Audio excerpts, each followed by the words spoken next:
friends, my pleasant and humble wishes to all. Today let us discuss about June 23 current affairs of 2021.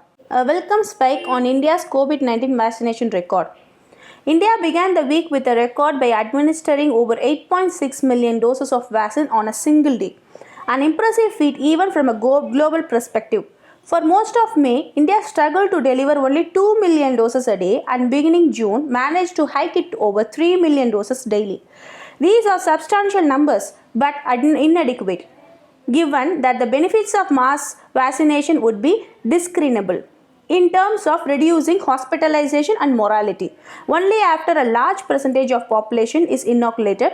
By that metric, India is globally laggard with only 17% of population covered by at least one dose and less than 4% by two. US in comparison has inoculated at least 53% and UK 64%. Centre's aspiration to inoculate of all of the Indian adults population of the year end. So far, about 25% of them have been administered at least one dose and to reach 944 million adult population. It requires about 8 million jabs every day until year end. While India has a part of its polio vaccination program, administered vaccines to millions of children in a day, a one-day record is not evidence that the trend is sustainable. Most states substantially increased their daily count on June 21, but three stands out: Haryana, Karnataka and Madhya Pradesh. However, MP records show never peak over 5 lakhs a day until Monday. The threat of third wave and new forms of Delta variant make speedy complete inoculated a priority, and this ought to be the driving force of Indian vaccination program. Quick vaccination vital, says V.K. Paul. Quick vaccination is key to opening the economy and going back to normal, said member of Health Niti Aayog, Dr. V.K. Paul. Speaking to DD News, according to the release issued by the Health Ministry on Tuesday. The ministry said India now aims to vaccinate at least 1 crore people a day. Dr. Paul added that a third wave could be stopped if COVID appropriate behavior was followed and the majority of people got vaccinated. Why will there be a third wave if we follow COVID appropriate behavior and get ourselves vaccinated? There are many countries where even second has not arrived. If we follow COVID appropriate behavior, this period will pass, he said.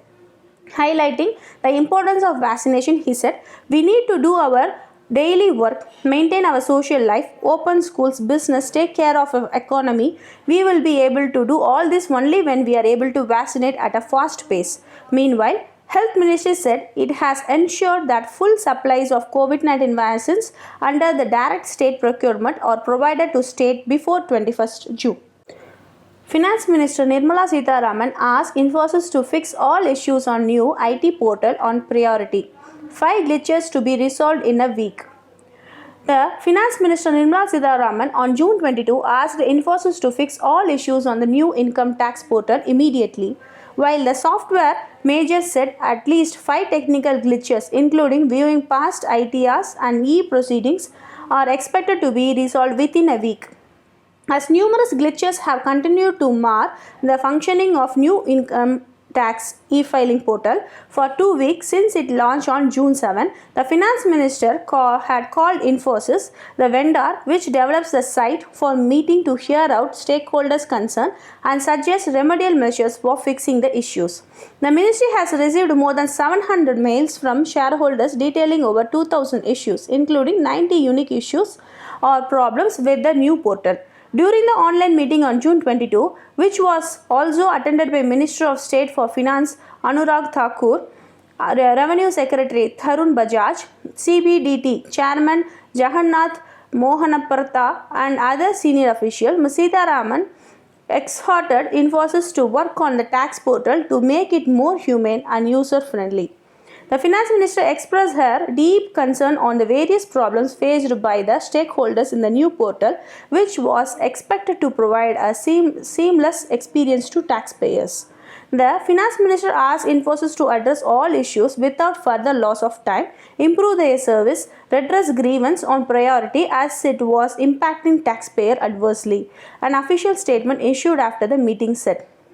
During the meeting, Infosys CEO Salil Parekh and COO Praveen Rao, along with the company officials, took note of the issues highlighted by the stakeholders. Accepted talk offer as it is unconditional. Jammu Kashmir leaders. The Prime Minister's office moved to drop any preconditional and agenda for the talk on June 24 set the meeting around between the centre and the Jammu Kashmir parties, according to the valley-based leaders. It was only after the centre showed willingness not to put any red lines for talks, it prepared the ground for the engagement, a senior national conference leader and the former minister told.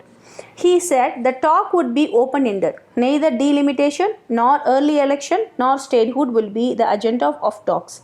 It then limits the scope of dialogue and engagement, he added. The PMO's shift came after NC showed willingness to be the part of delimitation commission to delineate more assembly and parliamentary seats for Jammu Kashmir, an exercise boycotted and questioned by NC even in Supreme Court. Earlier, top Bharatiya Janata Party minister at the centre, including Union Home Minister Amit Shah, would ask the regional parties to limit their demands to statehood and stop seeking any special status after the centre ended J&K's special constitutional position on August 5, 2019. China cracking down the cryptocurrencies. The price of world's most prominent cryptocurrency, Bitcoin, has more than halved in the last 2 months after hitting peak in mid-April. The second most valuable cryptocurrency, Ether, has been a similar fall from its peak last month. China's crackdown against cryptocurrencies, which are those that aren't sanctioned by the centralized authorities and are secured by cryptography, is said to have a lot to do with the crashing of the value of cryptocurrencies. So, what has China done? In recent weeks, China has reportedly cracked down on crypto mining operations. The country has over the years accounted for a large percentage of total crypto mining activity that takes place. In purpose, Bitcoin miners play a similar role to gold miners. They bring new Bitcoins into circulation. They get these as a reward for validating transaction, which require the successful computation of mathematical puzzle, and these computations have become ever increasingly complex and therefore energy intensive in recent years. Huge mining operations are now inevitable if one is to mine bitcoins. Access to cheap electricity has made mining lucrative in China. According to the Cambridge Bitcoin Electricity Consumption Index, China accounted for nearly 2/3 of total computational power last year. Xinjiang and Sichuan provinces accounted for nearly half of this. Now, provincial governments one by one have acted against these mining operations. The last to do so is Sichuan, which was hydroelectric based crypto mining hub. But that's all not. A few days back, the People's Bank of China directed banks and payment firms to pull the plug on cryptocurrency trading. Kudankulam first reactor stopped for annual fuel outage. The first reactor of Kudankulam nuclear power project was stopped at 8:30 am on Tuesday for the scheduled and mandatory annual fuel replacement. The exercise, which was done last time from May 31, 2020, is expected to last 45 to 60 days for replacing 33% of spent fuel with enriched uranium fuel bundles. The process is done by fully automated refueling equipment. Consequently, supply of 465 megawatt power to Tamil Nadu from the 1000 megawatt reactor has been hit. As per the standard operating procedure for 1000 megawatt VVER reactor built with Russian technology know-how, used fuel should be replaced with fresh fuel assemblies at the end of a fuel cycle. During a fuel outage of 163 enriched uranium fuel assemblies in the reactor, 53 spent fuel assemblies would be replaced, resources in the KKNPP said. The source further said, work on construction on the third and fourth reactor has been badly hit by COVID-19 pandemic outbreak. It has delayed the project by more than 18 months and elevated the project cost, the source said. Supreme Court adjourns Rajiv Gandhi case convict Perarivalan.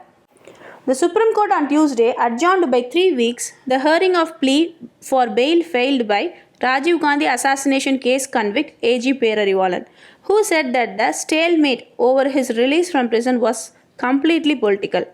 After sleeping over for 5 years in Article 161, petition and sitting over the recommendation of State Cabinet to release the petitioner for more than a good 2.5 years, the Union of India on February 4 has filed an affidavit stating that Governor has sent the petition to the President, whereas the law is clear that Governor does not have independent discretion. Perarivalan, represented by the advocate Prabhu Ramasubramanian and K. Parivendan, has contended in the bail application. The bail application said Perarivalan has been under the hangman's noose for 16 years and 29 years is solitary confinement out of total 30 years of incarceration. He has suffered the pain and trauma of death row syndrome. The pain was equally felt by his aging and fragile parents due to the uncertainty between life and death and hope and despair, the application said.